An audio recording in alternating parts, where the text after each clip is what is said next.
Samantalang magbabarkada sa Ilocos Norte, rumaraket sa Poneraria. Silipin sa report. Madaling araw pa lang nakagayak na ang mga magbabarkadang ito. Sa unang tingin, mga estudyante sa kolehiyo na papasok sa eskwelahan. Pero mali pala.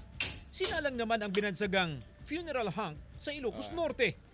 Dahil ang mga kabataang ito ay nagpa-part-time job sa isang funeral services doon. Good influence sa mga magbabarkada si Luis, anak ng may-ari ng puneraria.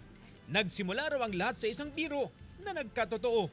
Nagjo-joke lang kami na pwede ba kaming sumama ganto-ganto. Like, nagtatawanan lang kami. Pero nung sige try nyo kasi hindi ko ni-expect na sasama sila kasi related to funeral. Parang joke lang po talaga kasi yun, funeral service. Hindi mo naman i-expect na mga bata gustong magtrabaho sa isang funeral service. Sa 4 na taon na nag-i-extra sa puneraria ang magbabarkada, hindi lang ang kanilang samahan bilang magkakaibigan ang lumalim. Naging mature mag-isip at mas lalong lumawak din daw ang kanilang pagiging responsable kung paano kumita ng pera. Yung goal namin is to makatulong sa mga ibang tao na mga mahirap man, mayaman man. And siguro ang natutunan ko dito ay ang halaga ng pera.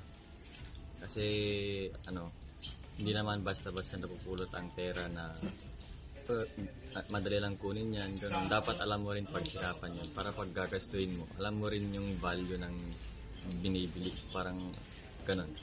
May kanya-kanya rin silang pangarap sa buhay at sa pamamagitan ng kanilang part-time job ay magkakaroon sila ng magandang buhay sa hinaharap. CJ Torida, One North, Central Luzon.